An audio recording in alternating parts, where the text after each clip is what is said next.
Good evening. A knifeman wearing a fake suicide belt and carrying Islamic State's emblem was shot dead by police in Paris today. He was trying to enter a police station.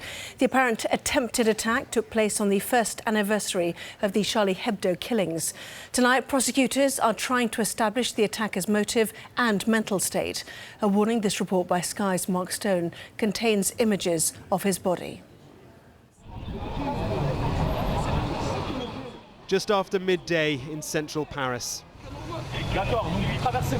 Police with weapons drawn seal off streets around what they describe as a major incident. Around the corner, outside a neighbourhood police station, a man lies dead. It's claimed by police that he approached the building with a butcher's knife and shouted "Allah Akbar, God is great." He was shot several times by an officer. Next to him is a bomb disposal robot. The authorities feared he was wearing an explosives belt. Around midday, a person tried to gain access to the police station with a knife. He cried "Allahu Akbar" and rushed towards one of our uniformed colleagues. This uniformed officer fired several shots at the man, resulting in the assailant falling to the floor dead. At this point, it was noticed that the man had several wires protruding from his jacket, and the bomb disposal unit was immediately deployed. In fact, he was wearing a fake suicide vest. For several hours, the body of the man lay in the street as forensics officers began their investigation. He's been named by police as Ali S., a 20-year-old of Moroccan origin. They say they found a piece of paper on him bearing the Islamic State flag and that he had a previous conviction for theft. Throughout the day, there was significant tension here. Police interrupted a conversation we were having with this man. They took him away. With no explanation, he tried to run.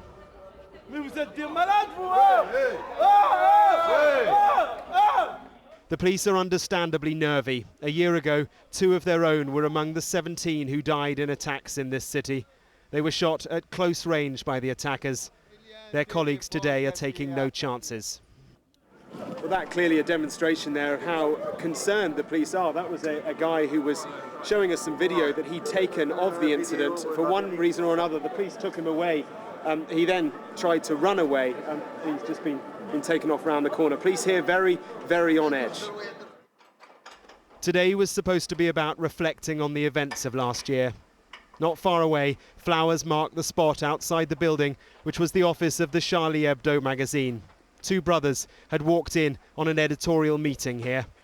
They shot dead 11 people. Many more were injured.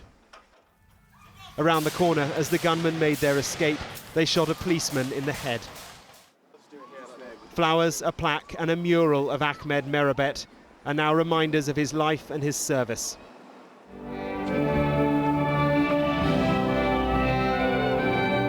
The French president visited the police headquarters to mark the anniversary. Events will continue through the weekend to reflect the second shooting a year ago on Saturday at a supermarket. 4 died. Among the hostages that day was Alain Kouanon. He remembers the day and the chilling calmness of the attacker. Not aggressive at all. Speaking on a very normal way, a very polite way, even with a certain kind of, well, may I say kindness, but he said to us, well, eat something, drink something. At the scene of the latest incident, there is tension and confusion. Police have yet to reveal the details of precisely what happened. Mark Stone, Sky News, in Paris. Well, France has been the target of terrorist attacks more frequently than other European nations in its regions as well as in its capital. Sky's Jonathan Samuels examines why France appears such a target.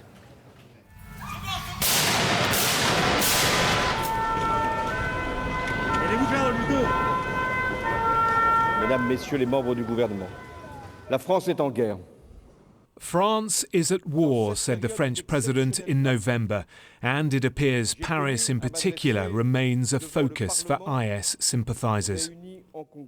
In this latest incident, the attacker may have been a chancer acting alone or part of something more serious.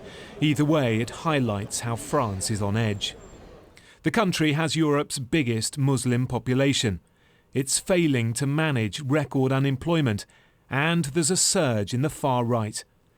Many young men on huge depressed housing estates have been looking for escape and have found it in IS. Islam is often described as a problem by French politicians across the political spectrum, including by the ruling Socialist Party, and this creates an atmosphere in France where young men feel stigmatized, and indeed a tiny minority of them are drawn to groups, terrifying groups like ISIS, to try and sort out their grievances.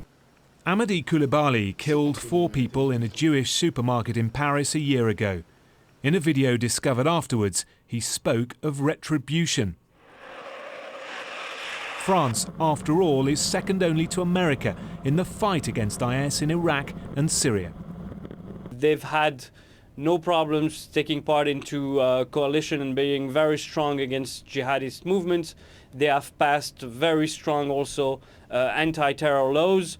So they're viewed as, by Islamic State and by Al-Qaeda, as one of their main enemies. Riots 10 years ago, a burqa ban 5 years ago. Examples of a society struggling to recognise cultural differences. Add to that the relative ease people and guns can cross France's borders, violence may seem inevitable. For IS, Paris symbolises a clash of civilisations, Islam pitted against secularism. No wonder the city remains on high alert. Jonathan Samuels, Sky News.